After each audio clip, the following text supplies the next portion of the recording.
정치권에서 쏟아지는 수많은 뉴스들의 이면들을 분석하고 전망해 보겠습니다. 정치본색 심층토론. 서영주 민주당 상근부대변인, 김용남 개혁신당 정책위 의장, 신인규 민심동행 창당준비위원장과 함께하죠. 세 분 어서 오세요. 네, 안녕하세요. 예, 오늘 세 분 다 뭔가 훤하십니다. 네. 봄이 오려나? 그런가요? 명절 때 잘 쉬어서 그런 거 같아요. 저희는 빈집에 소 한 마리가 들어와서. 예, 너무 그죠? 창고가 든든하죠. 근데 그거 소 한 마리 받고 나서 예. 아주 욕을 바가지로 먹었어요. 성격이 딱이다 이러면서. 네. 예. 아니 근데 보니까 아슬아슬했어요. 저희가 6억 조금 넘게 받았는데 네. 민주당하고 국민의힘은 저희 한 10배쯤 받았더라고요. 네. 그러니까 56억, 뭐 50 몇 억 이렇게씩 받았는데 예, 교섭단체니까요. 예, 네. 거기는 이미 당 자산이 수백억씩 있어요. 네. 당 그 소유의 당사 건물도 있고, 그 지금 지난 정부 때 부동산 가격이 많이 폭등해서 몇백억씩 되거든요. 예. 그러니까 근데 어차피 이제 일가구 1주택이면은 안 팔면 의미가 없는 거 아닙니까?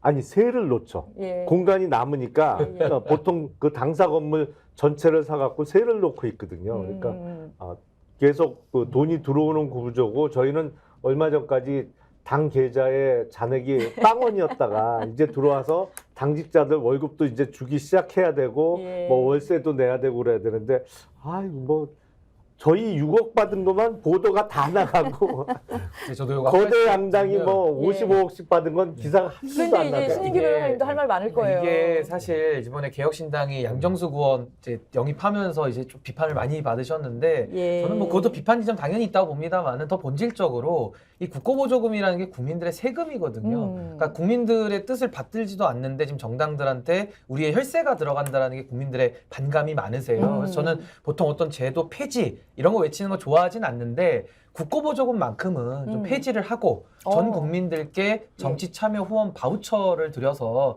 국민들이 국고보조금을 정하게 하자. 이게 저희 민심동행의 정치개혁 저희 공약이거든요. 그래서 그러니까 이런 식의 제도 변화가 좀 필요하다는 그 생각이 예산을 듭니다. 국민들한테 일단 나눠준 다음에 본인이 원하는 그렇죠. 곳에다가 주게 하자. 지금처럼 일률적으로 규정을 정해놓지 말고. 그러니까 지금은 국회에서 의석으로 배분하니까 또 기득권에 기득권이 되는데 네. 이 국고보조금 지금처럼 배분하는 걸 폐지하고 차라리 국민들께서 정치후원 바우처로 참여를 하면은 훨씬 저는 국민들의 뜻을 더 받드는 정당들이 되지 민주당이 않을까. 하실 말씀이 아니, 있으실 것 같아요. 아이디어는 좋으나 예. 이게 너무 이제 좋지 않습니까? 이 정당 정치라는 거, 그다음에 입법부가 존재하는 이유를 국고보조금을 받으면서 느꼈으면 좋겠어요. 이 돈이 국민들이 세금을 왜 많은 돈을 주느냐, 일하라고 주는 거잖아요. 근데 일 안 하고 매일 쌈박살만 하면 이 돈이 정말 그들한테 주고 싶겠습니까? 그러니까 신인규 위원장처럼 이런 말이 나오는 거기 때문에 저는 그런 부분에서 돈을 많이 받았다고 좋아하지 말고 받으면서 좀 책임감을 느끼는 그런 양당이 됐으면 좋겠어요. 이미 많이 받으신 분의 그런 여유가 느껴지는. 그건 늘 받아봤어요. 혈색이 너무 좋으시네요. 김용남님도 많이 받아보셨어. 아니 뭐 제가 받은 건 한 번도 없고요. 김용남 그전에 의원이 받은 받으신 것도 거예요. 예전에 대기업에 계실 때는 많이 받으셨어요. 상대적으로 이번에 저희가 6억 받을 때 여기 예. 민주당은 56억 받았습니다. 예. 그렇습니다. 저한테 들어온 건 하나도 예. 없습니다. 리틀 테니스님, 신인규님, 민주당서 공천 하나 참 이 양반 마음에 듭니다. 독서량이 왠지 풍부하게 느껴지는 이라는 댓글 달아주셨네요. 독서량이 느껴진다. 참 마음에 든다. 이렇게 칭찬하고 계시네요. 너무 감사드리고요. 하여튼 근데 전 정치가 바뀌기 위해서는 국민들의 주권이 더 높아지는 쪽으로 가야 되는데 아까 네. 우리 김영남 의원님 말씀대로 워낙 지금 이 기득권이 정치권에 너무 강하게 작동되기 때문에 그래서 이제 정치가 경쟁이 더 안 이루어지는 거거든요. 아마 이런 부분은 좀 고민할 지점이 매우 있다라는 생각이 좀 듭니다. 예. 그 윤석열 대통령이요. 독일 순방 취소했지 않습니까? 이게 논란이 가라앉지 않고 있는데 좀 어떻게 보셨어요? 지금 상황은 정상적인 국정 운영이 안 이루어지고 있다고 보는 게 맞겠죠. 그러니까 작년 2023년에는 거의 매달 해외 순방이 있었어요. 예. 그래서 마지막에는 하도 자주 나가니까 핑계를 엑스포 유치 활동이다. 그러면서 예산도 원래 책정되어 있던 순방 예산의 거의 3배를 썼죠. 근데 성적표가 딱 나왔는데 119대 29가 나온 거 아니에요? 예. 그리고 나서도 또 네덜란드 국빈 방문을 12월에 갔단 말이죠. 그때 비난이 들끓고 나니까 사실은 많이 안 알려져 있습니다만 1월 달에 잡혀 있던 터키 방문을 슬그머니 취소를 했어요. 그때 터키가 원래 계획에는 있었거든요. 그리고 이번 독일은 그 국빈 방문이란 말이죠. 네네. 국빈 방문을 4일 전에 취소한다? 그 전에도 해외 순방 일정이 수년되거나 취소된 적은 있었는데 그거는 뭐 박근혜 정부 때 메르스 창궐 때문에 네. 아니면 이명박 정부 때 그때 천안함 폭침 사건이 일어났을 때 네네. 뭐 이런 정말 엄청 누가 큰일이죠, 봐도 그게. 국가적 재난이나 안보상의 큰 위기가 닥쳤을 때 수년된 적은 있습니다만 네. 이렇게 별다른 이유 없이 국빈 방문이 갑자기 취소된 적은 없거든요. 아무리 이유를 따져봐도 그냥 방문 국가가 도이치라는 거 외에는 못 찾겠어요. 도이치 어디서 많이 들어봤는데요. 네. 도이치는 예. 근교예요. 예. 네? 그쪽에서는 도이치는 근교라서 독일 은행이 뭐예요? 도이치. 도이치방크. 그렇죠. 독일 차는 뭐예요? 도이치. 도이치 모터스. 모터스. 그 도이치가 그렇죠. 독일이죠. 도이치 네. 모터스는 주가가 참 많이 오르락내리락. 오히려 오히려 그러니까 도이치라는 말을 더 씁니다. 김건희 여사 얘기 나오는 것보다는 도이치 특검. 도이치 이렇게 특검. 그렇죠, 거 그렇죠. 쓰죠. 근데 네. 이 윤석열 대통령 이번 독일 덴마크 순방 취소 이 부분은요. 한마디로 국정을 너무 장난스럽게 해요. 장난스럽게 한다. 장난스럽게 한다. 장난스럽게 한다는 건 뭐냐면 국정에 대한 책임감이 없다. 라는 것이죠. 그러니까 보통 내키는 대로 한다고 하시죠. 우리들이 보통 친구들하고 약속을 할 때도 네. 요즘 최근 들어서 가장 이제 그 친구를 버림받는 친구들이 뭐냐면 약속 하루 이틀 남겨놓고 카톡으로 야, 나 바빠서 미안한데 사정이 생겼어. 야. 약속 취소하자. 예. 뭐 며칠 뒤로 옮기자. 이런 애들 별로 아니거든요. 예. 같이 놀고 싶지 않잖아요. 그러면 독일과 덴마크를 가는 부분들이 국빈 방문으로 이렇게 깔려져 있는 외교라면 이거는 따지고 보면은 이 취소를 하고 싶어도 못 하는 거죠. 아니면 명분을 만들어야 되는데 지금 용산에서 하는 말은 국내 상황이 심각하다. 국내 상황을 돌봐야 된다는 변명을 한단 말입니다. 예. 언제부터 국내 상황을 그렇게 돌보지 못해서 해외를 그렇게 뻔질나게 나갔습니까? 예. 국내 상황이 2년 동안은 좋았습니까? 아니잖아요. 그러니까 유추해 볼 수 있는 것은 현재 독일을 가는 국빈 방문에 김건희 여사를 데려갈 수 없는 그런 상황들이 좀 고약하게 맞물려 있는 것 같아요. 그래서 뭐 일각에서는 이 김건희 여사한테 박절하게 놔두고 갈 수 없어서 예. 대통령이 데려가는 취소한 게 것도 아니냐. 박절하고 그런 놔두고 그런 가는 얘기들이 것도 나오기 박절하고. 때문에 정말 국정을 이런 식으로 장난스럽게 하면 안 된다. 저는 그런 말씀 좀 드리고 싶어요. 신민규 변호사님 어떻게 보셨어요? 네, 저는 윤석열 대통령이 한때는 예. 해외에 나가면 스트레스가 사라진다 그래서 네. 그렇게 세계 일주 다닌다는 비판을 많이 받으셨던 분이 예산 부족해가지고 더 쓰고 막 그랬잖아요. 그렇죠. 근데 그렇게 또 좋아하는 해외를 나가지 못할 만큼 얼마나 속사정이 깊게 지금 골마 있길래 이런 결정을 했는지가 일단 좀 의문이었고요. 윤석열 대통령 지금 우리 서영주 대변인이 말씀대로 너무 좀 즉흥적인 것 같아요. 제가 윤석열 대통령을 상징하는 걸로 이제 구술천이라는 용어를 많이 썼는데 구가 이제 구술을 했기 때문에 고집이 세시다는 거고 네. 이제 술이라는 게 이제 즉흥성.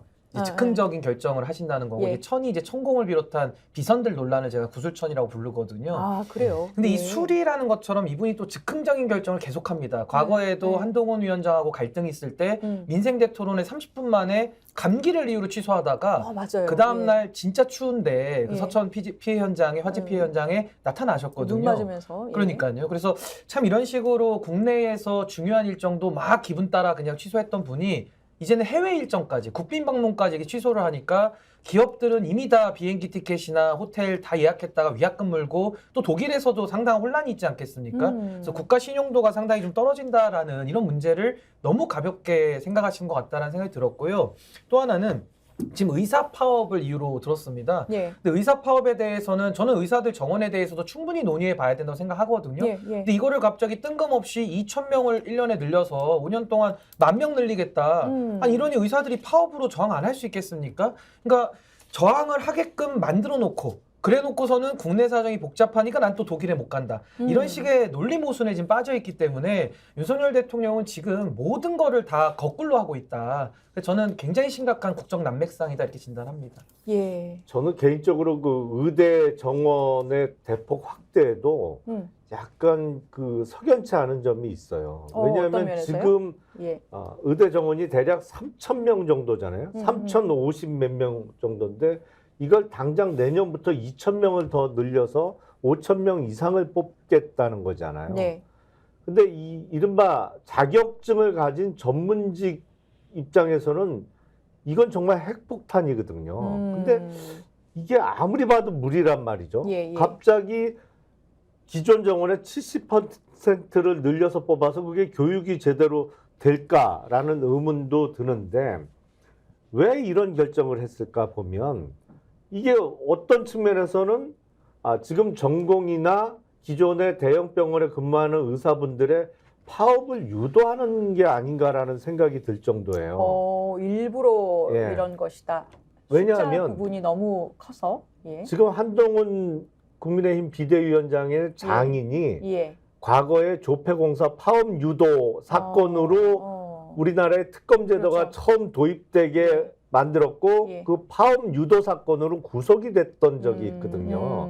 근데 그때는 조폐공사의 그 노조 직원들로 하여금 파업을 하게끔 만들어서 사실은 그때 노조를 일망타진하는 작전을 썼던 것이거든요. 그게 조폐공사 파업 유도 사건이라는 게. 예. 그랬죠. 지금도 총선을 앞두고 왜냐하면 일반 대중의 인식에는 예. 의사들 돈 많이 번다. 그렇죠. 그리고 의사 수가 부족하다라는 인식이 있기 때문에 의사들의 파업을 유도하면서 총선에 어떤 그 득을 보려고 하는 거 아닌가.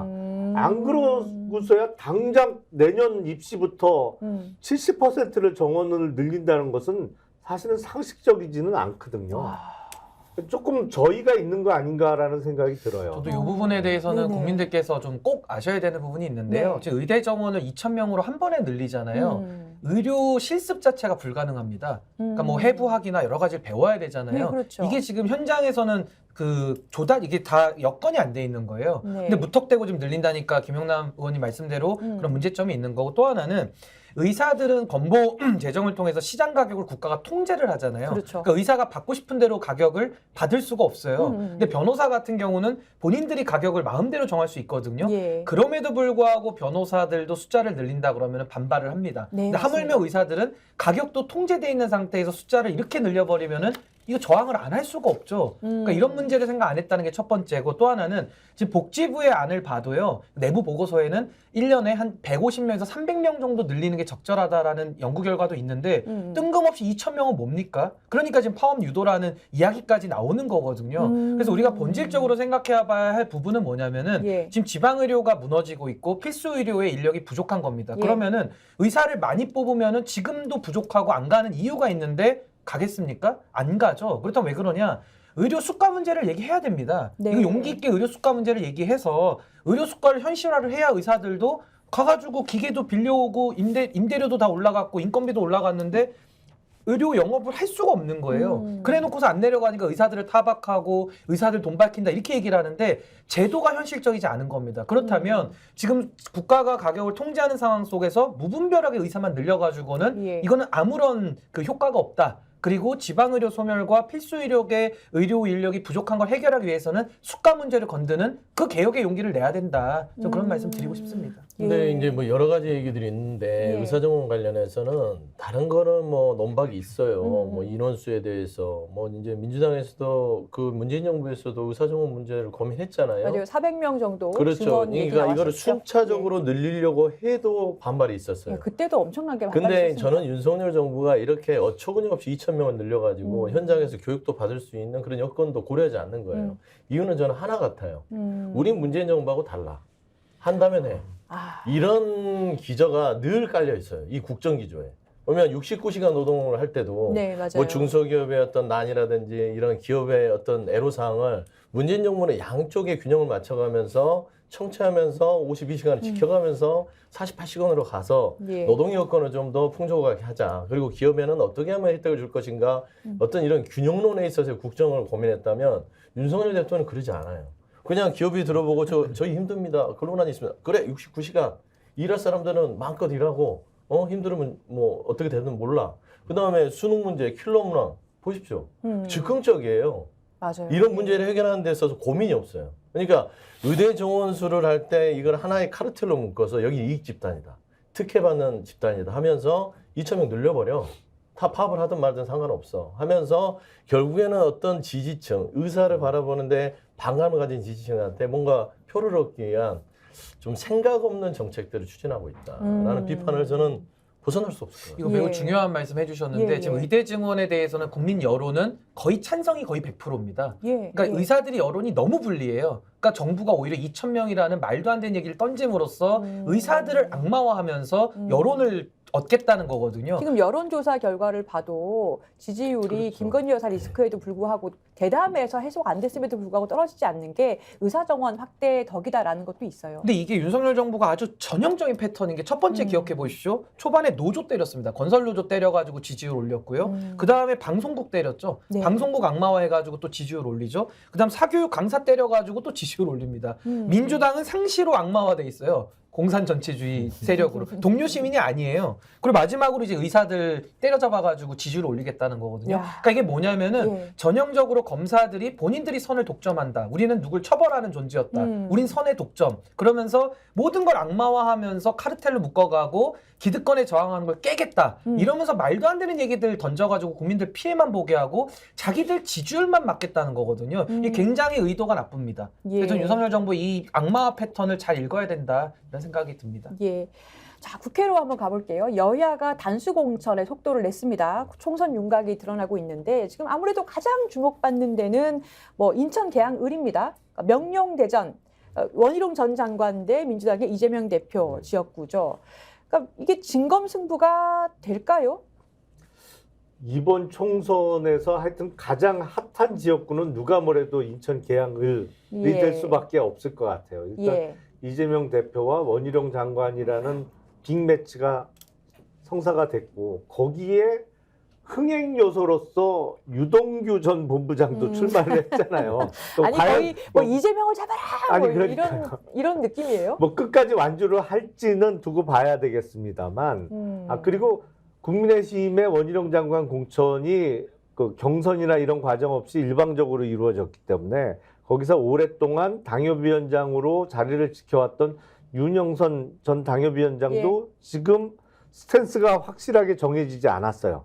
공천 결과에 승복을 할 건지 아니면 뭐 탈당이나 뭐 이런 거를 통해서 끝까지 후보로 완주를 할지를 아직 안 정했기 때문에 또 다른 변수가 있습니다. 만약에 윤영선 전 당협위원장이 뭐 무소속으로 출마를 한다든지 아니면 탈당해서 뭐 개혁신당의 후보로 출마를 한다 그러면 또 변수죠. 그러니까 가장 관심이 집중되고 그 결과를 예측하기가 어려운 물론 계양을의 역대 총선 결과를 보면 이재명 대표가 앞서 있는 거는 뭐 네. 명확하죠. 예, 하지만 지금 오늘이 54일인가 남았을 거예요. 총선이. 우리나라 총선은 한 달 전부터 이렇게 바람이 불기 시작하거든요. 그러니까 알 수가 없는 거예요. 그래서 제가 보기엔 지금 이재명 대표의 우세한 지형 속에 시작은 됩니다만 예. 아직도 변수가 남아있기 때문에 끝까지 관심을 집중시키는 선거가 될 거다 이런 생각이 들어요. 그러니까 지금 인천 계양을이 그 송영길 전 대표가 지금 뭐 구속 기소돼 있잖아요. 근데 5선을 지낸 지역이기도 해요. 그러니까 굉장히 변수가 많고 프레임이 복잡합니다. 핵심 변수는 뭐라고 보십니까? 핵심 변수는 기본적으로 양당의 공천이에요. 공천. 예, 이거는 이제 인물면으로 봐서는 솔직히 원희룡 장관도 나름 유명세가 있지만 예. 뭐 이재명 대표만 하겠습니까? 그건 아니잖아요. 그래서 인물면으로 봐서는 이재명 대표가 우위에 있다라고 볼 수 있지만 예. 중요한 건 아까 말씀한 대로 봄바람이 불고 꽃샘추위가 끝나면 그때부터 총선의 바람이 부는 것입니다. 그러면은 지금 현재 양당의 공천을 어떻게 하느냐에 따라서 총선은요 인물도 평가하지만 당을 보고 찍는 그런 투표들이 이루어져 왔어요. 그러면 결국에는 바람이 민주당으로 부느냐, 국민의힘으로 부느냐, 삼지대로 부느냐, 아니면 여러 가지 또 소수 정당으로 부느냐가 달려 있는데 결국에는 유권자들은 가만히 지켜보는 거예요. 과연 민주당이 차기의 입법부의 어떤 권력의 어떤 핵심을 줘도 예. 믿을 만한가? 그런 변화와 혁신을 통해서 공천을 해가면서 뭔가 다음을 기대할 수 있는 정당이 되는가? 국민의힘이 반성을 했는가? 아니면 뭔가 혁신을 하는가? 이 두 가지를 판단하는 기준이 저는 인천 계양의 핵심 포인트라고 봅니다. 인물면에서 이미 저는 평가가 끝났다고 봐요. 예. 원희룡 장관이 이재명 대표의 임무를 넘어설 수는 없다고 제 개인적으로 판단합니다. 그러면은 핵심은 변수는 정당입니다. 정당이다. 지금 정당의 공천 작업들, 그 당내 잡음들이 최소화돼서 공천이 3월 22일까지 제대로 끝났을 때 예. 그때를 판단해서 유권자들은 표를 던질 것이고 결국엔 극단층에 대해서는요. 이 평가가 나오잖아요. 결국에는 이 중도층에서 누구에게 표를 줄 것인가. 그게 큰 핵심 변수다. 그러면 우리 부대변인 보실 때 한동훈 비대위원장이 이재명의 공천에 대해서 대장동식 공천이다 네. 이렇게 또 얘기했잖아요. 그건 어떻게 보세요? 이게 뭐 공격 포인트죠. 결국에는 민주당을 악마화시킨다는 부분들은 이재명 대표의 사법 리스크를 끊임없이 끄집어내서 재가공, 재탕하는 겁니다. 최근에 보면 이제 김연경 여사 2년 수사했는데 법가 10만 원 쓴 거 가지고 기소를 해요. 그럼 김건희 여사는 300만 원짜리 명품백을 받았는데 아무것도 안 하잖아요. 그러니까 그런 겁니다. 결국에는 본인들의 잘못을 감추기 위해서 상대를 안마시키고 드러내서 선거에 이용해 먹으려고 하는 것이고 저는 한동훈 비대위원장한테 그런 식으로 돌려드리고 싶은 건 그러면 이재명 대표의 지금 공천 방식이 대장동식이라고 하면 그러면 한동훈 장관의 공천 방식은 고발사주식입니까? 그건 아니잖아요. 뭐 용산에서 공천을 사주받아서 하는 겁니까? 똑같은 거예요. 그런 식의 말장난보다는 본인들 스스로 실력을 보여줘야 된다. 저는 그런 말씀 좀 드리고 싶어요. 저는 국민의힘의 공천은 뭐 명품 수수식 같아요. 몰래 있는 것처럼 몰래 뭐 할 수도 있지 않을까. 놓고 가나요? 뭐 그럴 수도 있을 것 같은데, 그러니까 저는 한동훈 위원장의 그런 발언 자체가 예. 전혀 우리 정치 발전에 1도 도움이 되질 않거든요. 그래서 참 이제 그런 좀 나쁜 정책들은 그만하셨으면 좋겠고요. 아까 우리 소영주 대변인님 말씀대로 사실 이 정당에 대한 것도 중요합니다. 그러니까 구도 인물 바람이라고 우리가 봤을 때 사실 어떤 특정 인물들 정치인들에 대해서 국민들이 관심을 많이 갖지는 않으시거든요. 그럴 때는 구도라고 하는 정당에 대한 평가가 상당히 중요하고요. 저는 이런 인천 계양같이 이재명 대표 그리고 원희룡 장관 같은 전국구 스타들이 내려온 쪽에는 예. 약간 구도보다는 인물론에 대한 평가가 저는 좀 더 우세하다. 국민들께서 더 잘 아시기 때문에 그런데요. 뭐 이재명 대표에 대한 평가는 뭐 대선도 거쳤고 지금까지 당대표였기 때문에 국민들이 상시적으로 이제 평가를 해올 겁니다. 그 누적된 거에 대한 성적표를 받으실 거고요. 저는 다만 원희룡 장관을 비판하지 않을 수가 없는데 전 이분이요. 국토부 장관 하면서 뭐 잘한 게 하나라도 있나요? 그러니까 양평고속도로 논란부터 해가지고 지금까지 그 국토부 업무를 수행하면서 뭐 민주당 문 닫게 하겠다 이런 거밖에 생각이 나지를 않아요. 뭐 부동산 문제가 해결이 됐습니까? 무슨 뭐 대한민국의 어떠한 뭐 국토부 그 장관으로서 어떤 업적을 냈습니까? 아무것도 한 게 없거든요. 네네. 근데 또 계양을 해 자객공천 비슷하게 내려가지고 또 이 총선마저도 또 과거로 돌아가는 또 이거 대장동 입씨름하기 위해서 내려온 거거든요. 참 이런 식으로 정치를 국정운영을 망쳐놨으면 일말의 책임감이라도 느껴야지 또 총선까지 진흙탕으로 만들겠다라는 이 명백한 의도에 대해서는 전 이번에 국민들께서 그냥 넘어가시진 않을 것이다. 거기에 따른 책임을 물으실 것이다. 저는 그렇게 생각합니다. 자, 근데 이재명 대표의 출마가 확정적인 것은 맞죠? 일부 보도에서 보면 요 지금 구도상 이재명 대표가 지역구 출마를 하느냐 여부에 대해서도 여러 가지 조금 관측이 일부 뭐 조심스럽게 나오기도 네. 해요. 그러니까 저는 현재 당내 기류상은 이재명 대표 출마는 거의 기정사실이 되고 있다고 봐요. 근데 이제 이런 얘기들을 100%가 맞을까라고 생각하는 거는 그동안 민주당의 이 공천 과정을 보면 당대표라든지 공천을 관리하는 사람은 보통 불출마를 선언하지요. 뭐 예를 들면은 뭐 이해찬 대표도 예전에 불출마 선언하면서 당 공천을 조금 더 투명하고 본인이 할 수 있는 어떤 자유롭잖아요. 내가 불출마 선언하고 내가 희생했어. 본인들도 좀 헌신해 주시오. 요구할 수 있는데 그게 아닌 상황에서는 여러 가지 잡음이 있을 수밖에 없거든요. 그래서 아마 그런 부분을 고려했을 때 과연 출마하냐? 나는 아주 조그마한 몇 %의 그런 생각을 가지고 있는 거 가지고 그다음에 이제 향후에 보면 좀 패턴이 달라진 게 뭐 사무총장이라든지 공천에 개입하는 분들도 보통 헌신과 희생 부분들을 그동안 민주당 해왔거든요. 근데 그게 이루어지지 않고 있기 때문에 저는 여러 가지로 이게 지금 민주당식 공천의 어떤 전통적인 방식이 맞냐라는 차원에서 아마 그런 물음을 던지는 것 같은데 현재까지는 이재명 대표의 출마는 크게 변함이 없다. 54일 남았는데 갑자기 불출마하실 일은 없잖아요. 지금 여러 가지 제도도 그렇고 양상 자체가 출마할 수밖에 없는 상황이죠. 계양 의뢰. 왜냐하면 그전 같으면 당대표 정도 되면 불출마를 하는 경우도 있습니다만 비례대표 후순위 그러니까 자기가 열심히 총선을 승리로 이끌었을 때 달성할 수 있는 비례대표 후순위 정도의 자기가 순번을 받으면서 하는 성과금으로. 경우가 있었는데 예. 지금은 준연동형이라 비례정당, 위성정당을 만들어야 되니까 당대표가 탈당해서 옮겨가지 않는 한 비례는 불가능해졌고 그건 아예 불가능하죠. 그건 아예 뭐 예. 불가능한 상황이고 그렇다면 지역구 출마냐 아니면 불출마냐인데 불출마는 지금 힘들 것 같아요. 다른 지역으로 옮겨갈 수도 없잖아요. 그러면 보나마나 여당 쪽에서 원희룡 후보가 무서워서 다른 데로 도망갔다. 뭐 이렇게 얘기를 할 테니까 철새 논란도 있을 수 있죠. 거의 뭐 이제는 99.9%는 개항을 출마로 굳어진 상황 아닌가. 그 외에 다른 선택지를 고려하기가 어려워 보여요. 자, 또 하나 볼 지역구가 있습니다. 경기 수원벨트입니다. 굉장히 핫한데요. 지난 총선에서 5개 모두 민주당이 차지한 뭐 일테면 여당 불모지입니다. 근데 지금 국민의힘에서 박문규 전 산업통상자원부 장관을 수원병에, 이수정 경기대 교수 수원청, 김현준 전 국세청장 수원갑 3명을 단수로 추천을 했단 말입니다. 네. 근데 우리 김용남 의장님께서 수원 굉장히 잘 아시지 네. 않습니까? 네. 수원병 관련해서.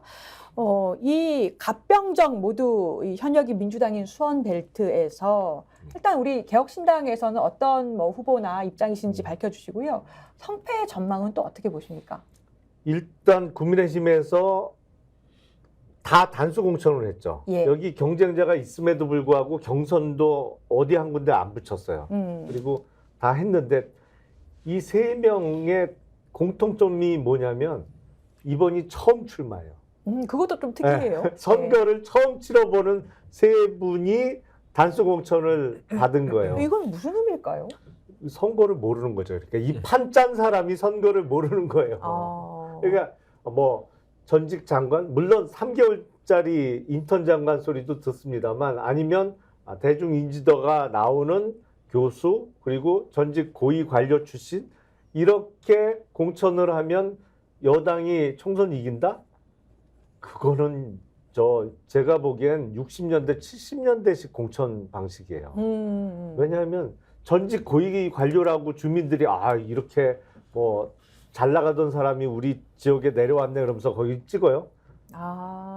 전혀 그렇지 않거든요. 요즘 마이도 그렇지 않죠. 지금 이거는 시골에서도 이런 선거는 안 통합니다.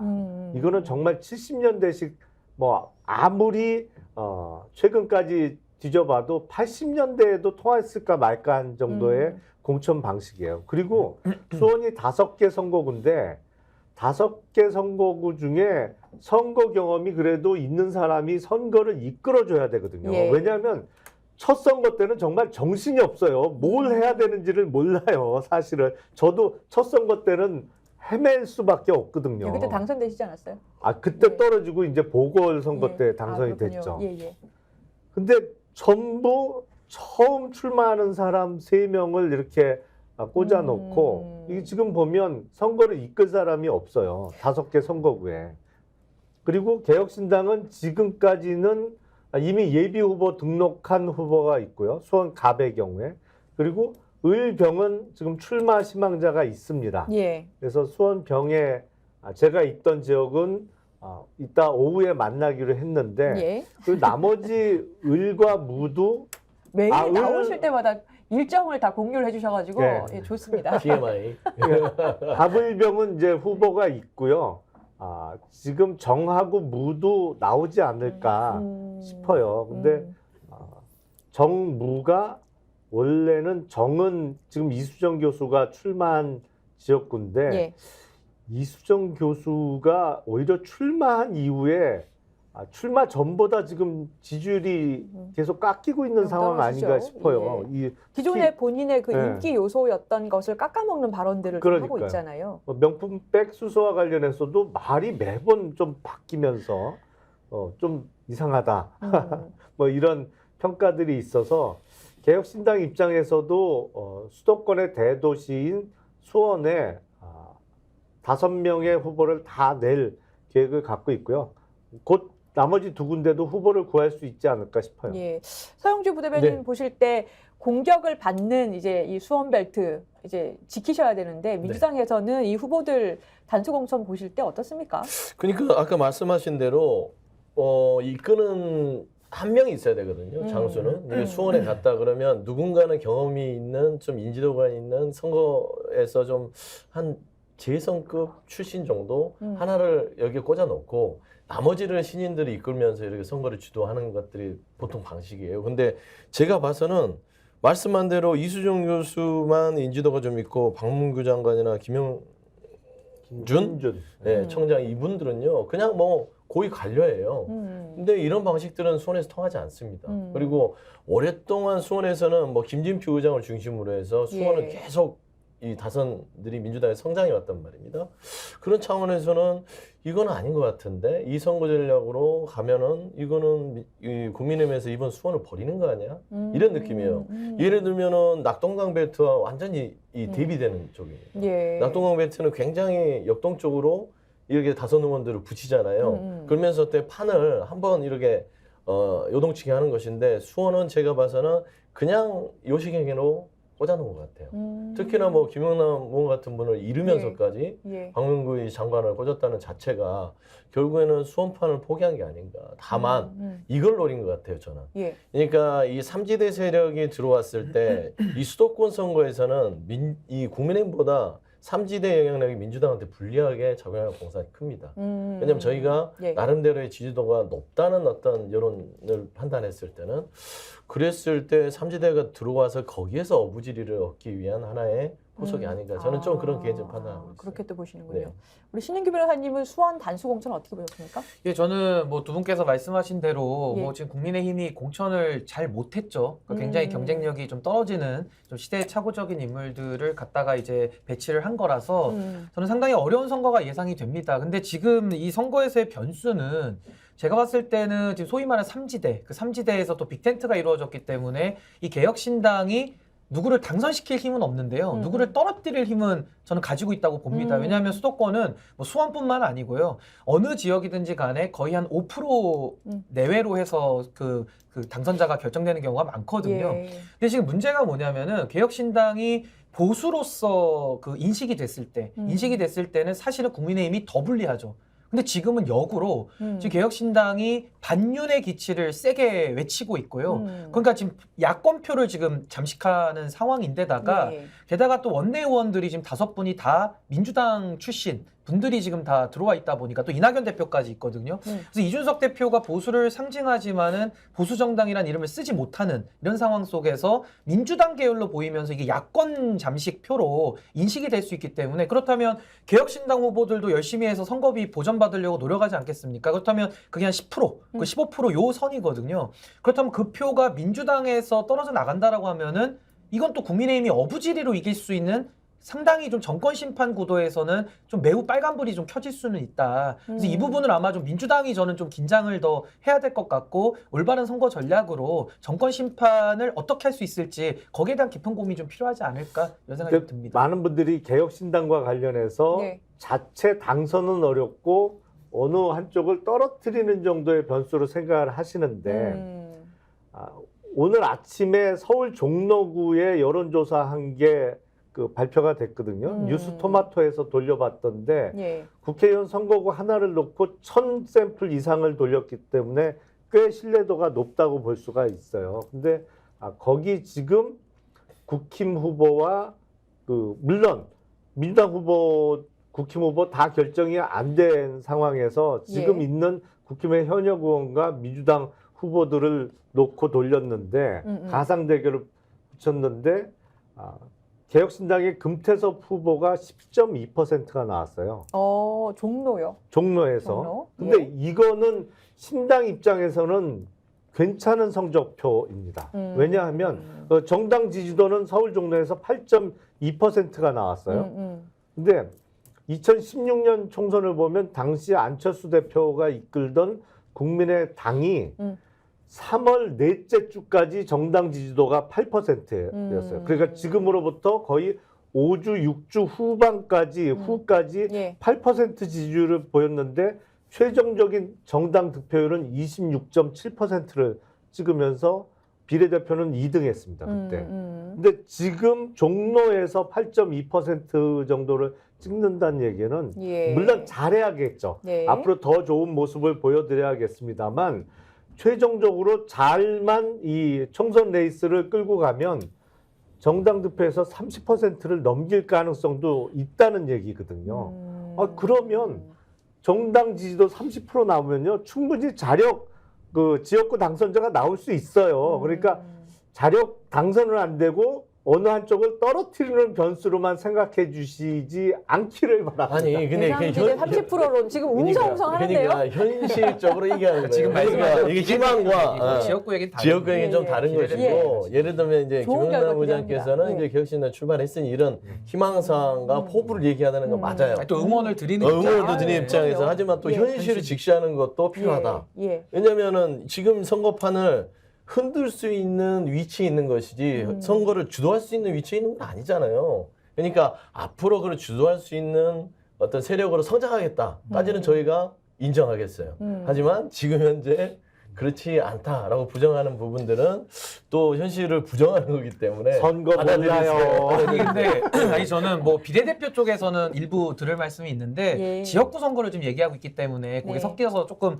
혼란이 있었는데 옛날에 바른정당도 상당히 이미지 좋게 개혁보수 쪽으로 출발을 했었어요. 근데 바른정당도 한 18%까지 나왔다가 당내에서 공약 같은 거 하나 입장을 좀 잘못 내고 삐그덕하면서 그냥 8% 5%로 수렴을 했거든요. 그러니까 이게 밴드웨건 효과 때문에 지역구 선거에서는 상당히 좀 어려운 면이 분명히 있습니다. 그래서 예. 저는 개혁신당이 그 보수 버전에서 나왔던 그 개혁신당, 그러니까 구개혁신당이죠. 김영남 의원님이 처음 들어가셨던 예. 그 예. 개혁신당이 만약에 지지율이 계속 올라가고 바람을 탔더라면은 통합을 할 필요가 있었을까요? 오히려 자력으로 해가지고 이기면 오히려 저처럼 나와 있는 이런 보수 정체성을 가지는 분들도 마음껏 지지할 수 있는 그런 정당이 되는 거거든요. 근데 최근에 지지율이 떨어지다 보니까 이 지지율이 안 오르니까 고민이 많으시죠. 그러니까 이낙연 대표나 민주당 의원들하고 손을 잡으니 네. 이게 오히려 정체성의 혼란이 옵니다. 그러니까 보수에서는 찍어주고 싶었던 사람도 아니 이거 찍으면 민주당 표 가는 거 아니야? 내지는 이거 야권 표인데 민주당 도와주는 거 아니야? 이런 식으로 인식이 되다 보니까 오히려 이게 지금 10% 뭐 8% 말씀하셨지만은 이게 더 치고 올라갈 것이냐 아니면 더 내려갈 것이냐 여기에 대한 평가가 우선 좀 선행이 돼야 된다 이 생각이 좀 듭니다. 그러니까 저는 아까 이제 종로 얘기를 하시면서 여론조사요. 예. 그래서 이제 금태섭 전 의원이 한 10%대가 나와서 고무적이다라고 했는데 예. 높아요. 예. 고무적일 수도 있는데 저도 그 정도 나왔어요. 경선 컷오프 당했지만 저도 한 4, 5개월 만에 10% 이상의 어떤 그런 지지율이 나왔단 말입니다. 그럼에도 불구하고 가차없이 잘려 나가잖아요. 예. 그러니까 잘 나온 게 아니다. 이거 우시는 거 알죠? 아니 그거는 민주당 아니, 공천이 잘못된 거고 그러니까 금태섭 그 의원 얘기하고 싶었던 거죠. 그랬지. 그러니까 금태섭 의원의 지금 지지율이 10%라면 나쁘지는 않지만 예. 그런다고 해서 국민의힘과 민주당의 양 체제에 있어서 그거를 주도할 만한 그 정도의 수치는 아니기 때문에 저는 그렇습니다. 개혁 진보 세력이 말하는 삼지대에서 뭔가 좀 제대로 해보려면 당 지지율을 높여야 돼요. 인물 가지고 저기 경쟁력을 구사할 수는 없다고 보고 말씀한 대로 8에서 3월 지나서 15에서 18까지만 가면 충분히 그 인물에 따라 지역에서 당선 가능성도 높아질 것이다. 저는 그래요. 그리고 저도 이제 네. 김용남 의원님께서 삼지대에 네. 아주 중요한 역할을 하시니까 예. 전략계 위원장이시니까 맞아요. 그리고 정책 만드시니까 전 요거는 꼭 한번 참고해 주시면 좋겠어요. 그러니까 보통 뭐냐면은 삼지대가 성공하는 방법은요.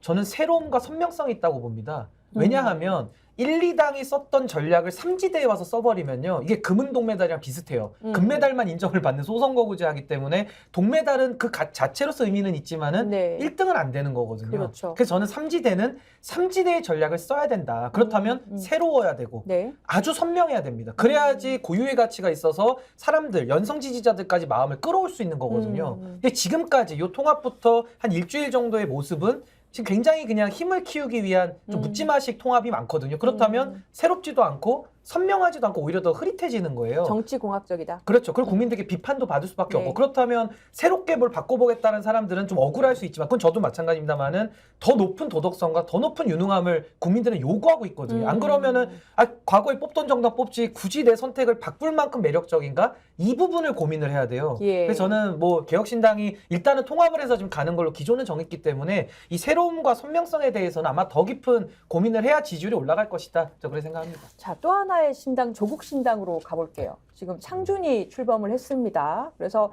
조국 교수가 총선에서 원내 제3당을 목표로 하겠다 이렇게 지금 하고 있는데요. 민주당에서는 아무래도 이 조국 신당에 대한 심기가 편치는 않으시죠? 뭐 그렇죠. 예. 뭐 박홍근 의원이 지금 현재 그 통합비례당의 이제 준비 작업을 맡고 있는데 예. 최근에 여러 차례 밝혔죠. 음. 조국 신당과는 같이 가지 않는다. 뭐 뜻은 그렇잖아요. 생각하지 않고 있다. 참여에 대해서 받아들이지 않겠다. 하지만 궁극적으로 봐서는 이게 또 조국 신당이 생겨나고 많은 어떤 당심이라든지 민심 자체가 같이 가라라고 하면 또 그 밀려서 갈 수밖에 없는 상황이 될 수도 있을 것 같아요. 하지만 저는 조국 장관의 억울함이라든지 또 그렇게 할 수밖에 없겠다라는 거는 개인적으로 이해가 되는 사람입니다. 하지만 전체적으로 이번은 아니다. 이 당을 만들고 윤석열 정부의 어떤 국정 운영의 무도함과 검찰 독재에 대한 어떤 여러 가지의 폐해들에 대해서 본인이 나서서 깨트리고 싶다 주장을 할 수 있지만 과연 이번 선거에서 정권 심판에서 조국 신당이 나옴으로써 그게 민주당과 진보 세력에 도움이 되느냐. 저는 그 부분에 있어서는 퀘스천이에요. 그래서 저는 이 부분에 있어서 제가 늘 말씀드렸지만 자객공천하고 비슷한 거예요. 내가 이 사람을 죽임으로써 정치에 내가 성과물을 얻겠다. 그거는 정치의 본질과는 조금 먼 것 같아요. 복수심이 불타서, 적개심이 불타서, 내가 화가 나서 내가 당을 만들어서 정치를 해서 저 사람한테 복수하겠어. 이거는 조금은 아닌 것 같아요. 저는 그런 부분에 있어서는 조금 조국 장관께서의 마음은 제가 이해하나 이번 이 정권 심판은 민주당과 진보 세력에 그냥 외부 세력으로 힘을 보태는 수준에서 움직여주면 어떨까? 저는 좀 그런 조언을 드리고 싶습니다. 그러면은 우리 서 부대변인 생각에는 전망에는 이게 결과적으로는 민주당의 선거에 도움이 되기가 어려울 것이다 이렇게 보시는 것 같아요. 그러니까 왜냐하면 도움이 될 수도 있다라고 좀 긍정적으로 보는 측면에서는 민주당의 강성 지지층이 형성됐던 과정 자체가 이 조국이라는 인물이 있었고 그 검사의 난이라는 과정이 있었지 않습니까? 근데 본인이 직접 이제 정치에 뛰어든다. 그럼 이것이 결과적으로는 민주당의 코어를 더 강화해 주거나 또는 어떠한 층을 끌어오는 것 아니냐? 아주 간편하게 보면 됩니다. 예. 그러니까 이 양당이 오해하고 있는 거는 두 극단적 지지층만 가지고 총선 이길 수 없어요. 중요한 건 이 중간에 있는 중도층에 대한 민심과 눈높이입니다. 그러면은 조국 전 장관의 이 당을 신당을 받아들였을 때 극단의 이 세력들은 더 조금 포션이 높아질 수는 있겠죠. 근데 그거 갖고 총선이 정권 심판에 부합되게 나올까요, 성적이? 이 중도층에서는 조국 전 장관에 대한 민심이 어떨까요? 좋지 않습니다. 그거는 뭐 현실이에요. 제가 제 개인적 판단이 아니라. 그런 민심의 어떤 바로미터를 우리가 받아들이지 못하고 우리 지지층이 원한다고 해서 받아들였을 때 뭐 중도층 다 놓치면 특히 수도권 다 망가지는 겁니다. 그러면 결국에는 윤석열 정부에 대한 정권 심판에 대한 이 목적 달성이 이루어질 수 없다라는 차원에서는 이거는 민주당에서는 아무리 지지층이 열광을 하더라도 중도층과 국민들의 눈높이를 고려하지 않을 수 없다. 저는 그런 말씀을 드리는 것이죠. 예, 신 변호사님은 어떻게 보십니까? 그러니까 이제 심지어 지금 조국 전 장관이 나오겠지만은 재판 받고 계시잖아요. 그러다가 그렇죠. 항소심에서 실형이 2년형이 지금 선고됐고 이 대법원에 물론 상고는 했습니다만은 법률심이기 때문에 바뀔 가능성이 매우 미미하거든요. 사실 굉장히 낮습니다. 그렇다면 본인이 국회의원이 된다 한들 예. 거기에 따른 또 정치적인 후폭풍이 또 있을 겁니다. 그리고 또 하나는 방금 서 대변인께서 말씀해 주신 대로 조국 전 장관이 정치할 수 있죠. 그렇다면 어떤 새로운 비전을 가지고 와서 내가 해보겠다 이렇게 나와야 되는데 여전히 지금도 반 한동훈, 반 윤석열, 반 특수부 검사. 그러니까 이런 비토 정치만 가지고는 세상을 바꾸기 어렵다. 그리고 본인이 지금 가지고 있는 이런 소위 말하는 사적인 원한, 이 사적인 감정을 한풀이식으로 이 총선을 이용하는 것은 전 공인의 자세가 아니다. 저 그렇게 생각합니다. 아니 유인태 전 그 국회 사무총장도 민주당의 원로시잖아요. 조국 뭐 그렇게 거룩한 일 했다고 창당이 납득 안 가. 뭐 이렇게 그러니까 민주당 총선에는 결국에 도움 안 될 거다 이렇게 얘기를 하셨어요. 그러니까 민주당 입장에서는 조국 신당은 이른바 뜨거운 감자죠. 물론 팬덤이 형성되어 있는 인물인 것은 틀림없어요. 근데 우리 방금 말씀하셨듯이 선거는 중도층을 보고 해야 되거든요. 예. 근데 조국 전 장관에 대한 팬덤이 그러면 중도층 소위 소구력이 호소력이 있느냐? 그건 아니거든요. 그러니까 아마 그런 의미에서 박홍근 의원이 지금 민주당이 주도하려고 하는 비례연합정당에 참여를 안 시킬 취지를 얘기를 한 것이고, 그렇다면 독자 정당으로서 이른바 비례대표 의석을 바라보는 비례대표 전문정당 형태가 될 텐데, 그러면 독자적으로 3% 이상의 득표를 해서 의석 획득을 할 수 있을 것이냐. 지난 2020년 총선 때 이른바 조국 수호당 별명이 붙었던 그때 열린민주당인가요? 정봉주 의원하고 김진애 의원이 예, 열린민주당. 주도했던 예. 그 정당이 3석을 얻었었거든요. 근데 그때는 재판 결과가 나오기 전이에요. 한참 전이잖아요. 네. 근데 지금은 이미 1심, 2심을 통해서 조국 전 장관에 대한 사법적인 판단이 내려졌단 말이죠. 물론 대법원 확정은 남아 있습니다만 그런 의미에서 이번에 독자적으로 3%를 넘겨서 원내 입성이 가능할까? 그거는 저는 좀 의문입니다. 자, 방금 속보가 하나 들어왔는데요. 유병호 감사원 사무총장이 신임 감사위원 임명됐고요. 후임 사무총장에는 사무차장이면서 유병호 라인으로 분류됐던 최달령 위원이 신임 사무총장에 임명됐다고 합니다. 참, 저도 뭐 잘 아는 사이고 예. 얼마 전까지는 여당 소속으로 있었습니다만 윤석열 정부의 인사하는 거를 지켜보면 막무가내로 한다는 느낌을 지울 수가 없어요. 그러니까 논란이 많은 인물이잖아요. 그리고 그렇죠. 지금 수사받고 있어요, 지금. 그리고 공개석상에서 보여지는 모습, 예를 들어서 국회 출석해서 답변하는 태도나 아니면 답변 내용을 볼 때 이게 더 이상 계속 중용할 수 있는 사람이냐, 상식적으로 보면 그렇게 안 보이거든요. 근데 한 번 쓰기 시작하면 아무리 논란이 거듭돼도 계속 써요. 그리고 지금 이상민 행안부 장관은 지금도 행안부 장관 자리를 지키고 있잖아요. 예.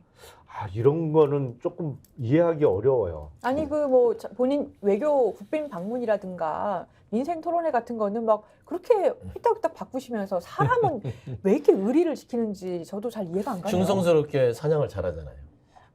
그러니까 저는 지금 윤석열 정부의 인사를 보면 아무 생각은 있는 것 같아요. 본인한테 충성하고 시키는 건 뭐든 하고, 이게 옳은 일이든 그런 일이든 그냥 하는 거예요. 오늘만 사는 우리 부하들은 그래, 나한테 충성하면 뭐를 하든 니들이 욕을 먹든 뭐 수사를 받든 상관없어.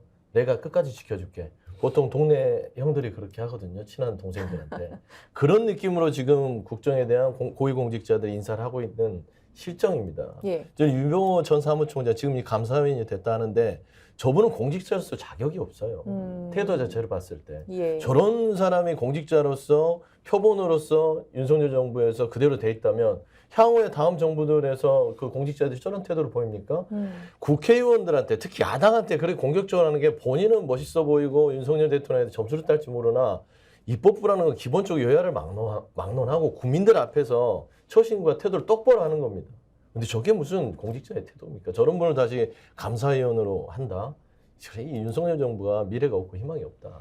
그런 생각밖에 안 들어요. 저는 감사원이 뭐 하는 곳입니까? 헌법기관이고 행정부에서 내부 통제를 하는 감찰 기구거든요. 굉장히 중요한 기구예요. 감사위원은 차관급입니다. 상당히 고위직입니다. 맞습니다. 근데 지금 그 유병호라는 그 사무총장으로서의 업무를 다 국민들이 보셨잖아요. 그러니까 권력의 딸랑이죠, 딸랑이. 근데 그런 사람을 갖다가 감사위원을 앉힌다는 것은 무슨 인사가 장난하는 겁니까?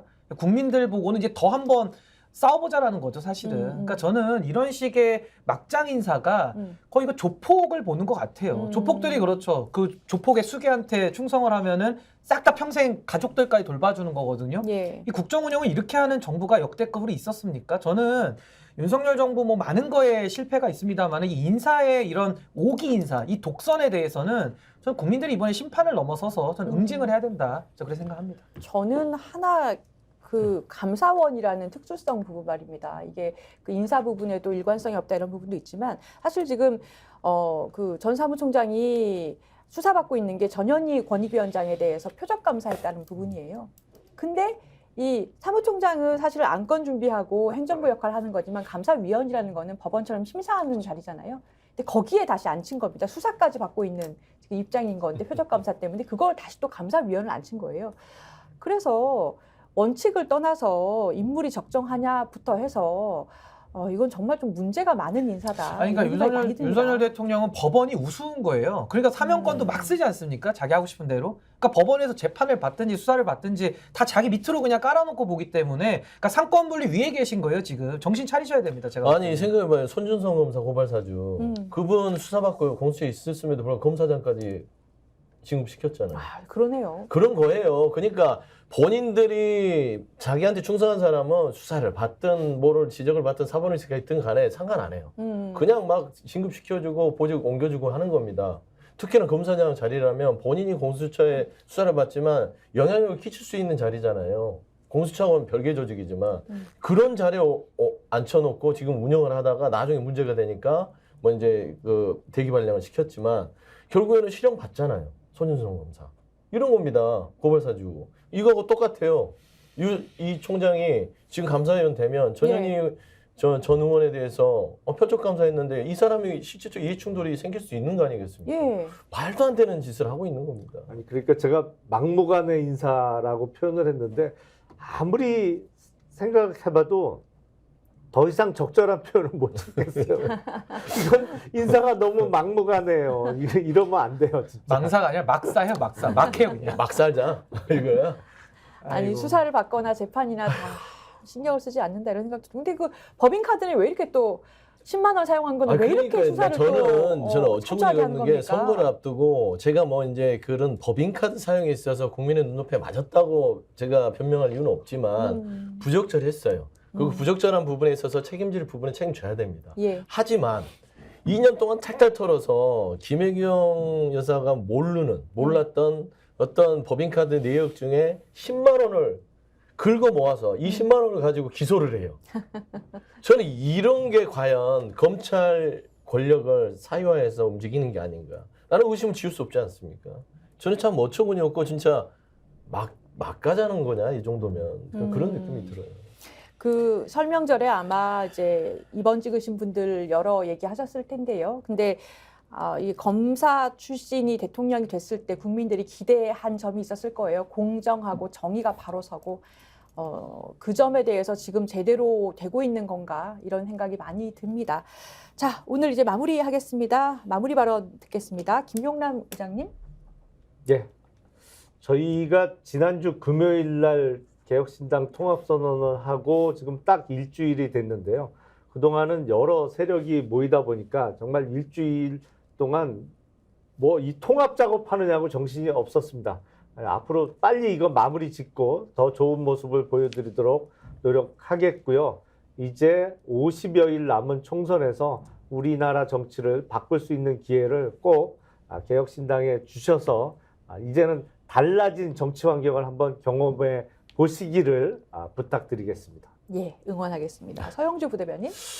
그러니까요. 지금 윤석열 정부 2년째를 맞았고 중간평가인 총선이 이제 54일 앞으로 다가섰는데요. 과연 이제 민주당이 그 대안 세력으로서의 어떤 국민들에게 내일을 선물해 줄 수 있는 정당으로 신뢰를 받고 있는지에 대해서 다시 한번 깊이 좀 고민하게 되는 시점입니다.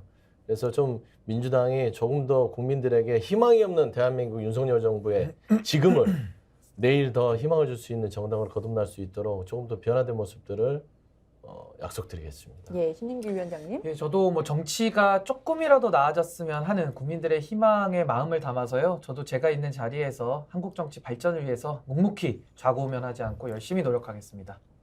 네. 조수진의 정치본색 오늘 여기까지입니다. 지금까지 서영주 민주당 상근부대변인, 김용남 개혁신당 정책위 의장, 신인규 민심동행 창당준비위원장과 이야기 나눴습니다. 세 분 감사합니다. 네, 고맙습니다. 고맙습니다. 고맙습니다.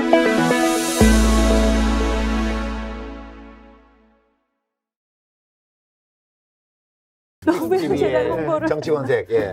다시 제가 말씀드리죠. 예. 구독, 좋아요, 사랑입니다. 예.